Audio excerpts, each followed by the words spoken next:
Hi, I'm Lynsey, and I'm going to be showing you how to use one of our productivity features, Focus for the Day. Focus for the Day is designed to help you do what it says on the tin. I know I often end up with tens of things on my to-do list that need to be done today, but in reality, there's usually only a few that really must be done today. Using Focus for the Day to select these really helps me think about which ones they are.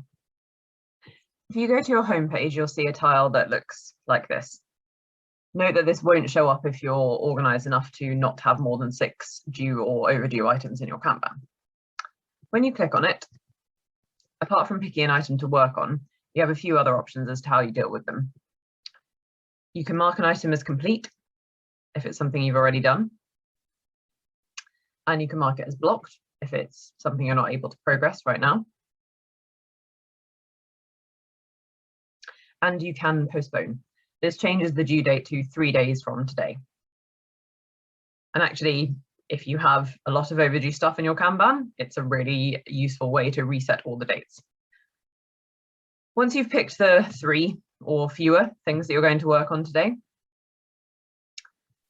click Start Working. And after the confetti, they will all appear on your home page here. And I actually find it a lot easier to stick with looking at this list than go back to all the noise in my Kanban.